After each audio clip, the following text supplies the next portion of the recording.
And so today's a pretty exciting day because Byakuya and Aizen are receiving new renewed versions. Yes, they've been out since June, but today might as well be the first day they released because this is the banner they should have gotten when they released back in June. This, after all, is the first time they are returning. I would like to say officially released. They will be available tomorrow, lasting all the way till the 18th. So if you do want to see what mid-month is going to be, you can do that. Mid-month will be getting announced on like the 15th, 14th, and will be releasing on the 17th. So both banners will be out at the same time. But the quick TLDW is that Aizen and Byakuya are very, very strong and also super fun units. They are currently up to par with what we are receiving post 10th anniversary. The only thing they are lacking is that 200% status ailment resistance, but they are fan favorite anniversary characters being renewed for the first time. Both play very well and some of my favorite characters released this year. Fortunately for us too, the banner fillers are actually a lot better this time around. Like, there's actually some decent characters here, including a Blood War seasonal unit with Nemu. It's not perfect fillers, but it's better compared to last time. And again, you are also guaranteed a good format here. Every 5 steps guarantees you a featured unit, and because there is an unfeatured pull rate at 1.5% rate, it does give you a better chance to get Aizen or Byakuya on the guaranteed steps. It's actually much better here that there aren't 3 extra fillers and there's the unfeatured pull rate. It was sucked to get unfeatured character as always, but it does result in higher rates on the guaranteed steps. Right now, it's going to be 2 in 9 instead of 2 in 12 to get either Aizen or Byakuya. And then if you go to step 25, you do get a guaranteed Aizen or Byakuya of your choice, which is pretty good. I don't think anyone should be going to step 25, but at least you have that option, which is something that we did not have when these characters first released in June. But with that said, going over the returning characters, Aizen is a power Soripa Holo. That's going to be somewhat noteworthy. You can use him in the Holo Senkamon Towers. He himself is a Captain Killer Plus unit, in a way designed to be used in the ranged Captain Guild Quest as the go-to de facto lead. He is by far the best character you can use there, but outside of Guild Quest, he's going to be a very strong character. Essentially, the simple way to describe this character, if you played with the original 6th anniversary Aizen, is that it's the exact same character with a better damage output and more relevant status elements. Because the strong attacks this character has is the exact same. A Beam SA1, a Tracking Vortex SA2, and then a Full Screen SA3. In terms of damage output, even though we are in an era right now where Frenzy plus 3 is potentially starting to become the norm, even though Aizen only has Frenzy plus 2, you don't even realize it because of how much damage this character just does, especially in combination with the stat elements. So with that in mind, the character has Frenzy plus 2, essentially a 100% strong attack damage increase, 100% more damage to enemies that are inflicted with Dominate, which again he does have an increased chance to inflict, and then he also does have more damage at full stamina and an 80% spiritual pressure boost. Very simple character in terms of the damage output here, but that in of itself is actually very good, especially when paired with the Drain and Dominate that this character does have. You're constantly getting yourself back up to full stamina even if you aren't up against Soripers, and then the Dominate allows you to 1, be protected in guild quests. Enemies that are dominated can't hit you. That also goes for Limit Breaker too, but in Limit Breaker in particular, the Dominate allows the enemies to do millions of damage to themselves. I personally now use this character in Limit Breaker 3 times. Right now, it's the best time to use him.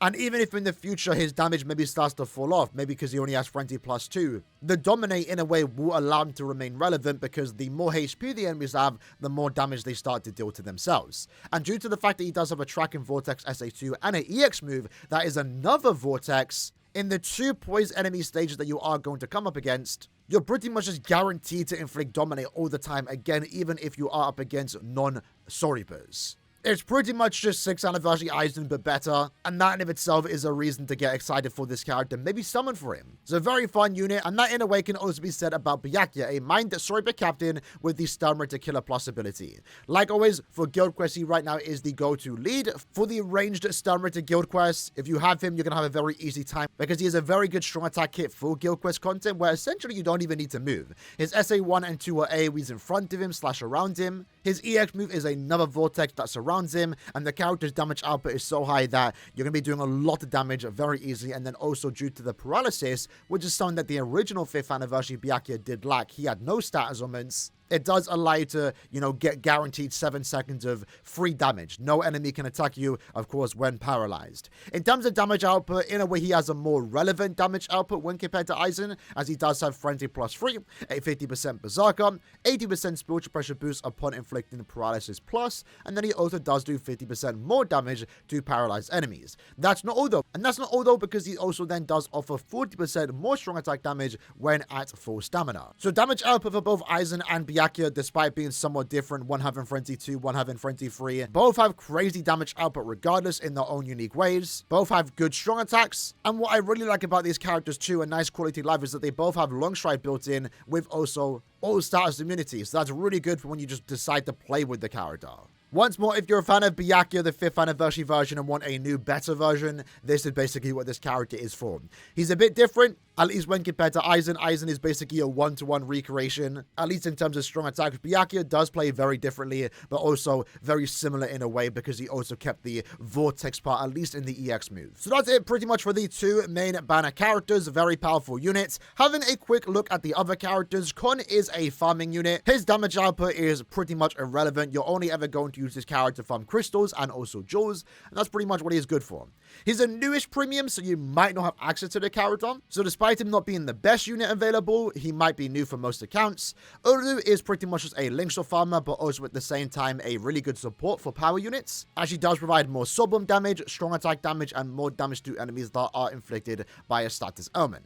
Namu is a Blood War unit, so she technically does have that rarity going for her. She's a really good normal attack damage character that isn't restricted to the Guild Quest game mode. Flurry +1, but 2 when the gauge does activate. Has a boost and barrier effect. Overall strong character, mainly though for Guild Quest context, wants to be used in the ranged Quincy Guild Quest, where right now she is the best normal attack damage character for that phase.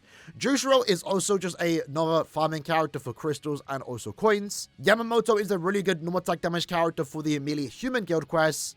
Violet Ichigo is a droplet farmer to farm technique droplets. That's pretty much the only use he does have. And then Halibel is a +10 Linkshot farmer for speed super link slots. Like I said, the filler pool is pretty decent, not like amazing. But compared to last time where it did consist of just anniversary units that are pretty much old and gave for free during the anniversary, I'd like to say this definitely does have more value. And again, when you consider the step-up format and the fact that you are guaranteed one of the characters instead of 25, if you wanted to pull for these characters when they released back in June, but stopped because of the banner format, this might be a decent time to summon if you do have orbs available.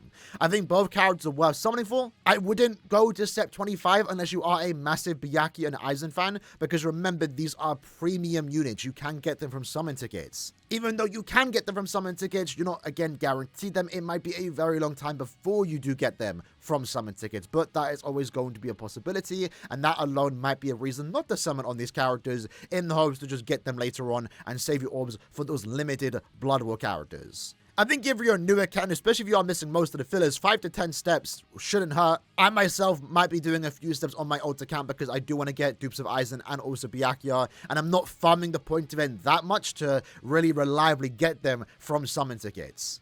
Again, I wouldn't recommend 25 steps worth of summons though, just because, again, they are premium. Even if the chance is low, there's always the chance you can get them from 5-star tickets, 6-star tickets, premium summon tickets, Brave Soul summon tickets. So I think the cards are worth summoning for, but that ultimately comes down to you, whether you want to summon for them or how deep you want to go. I'd say max 12 steps.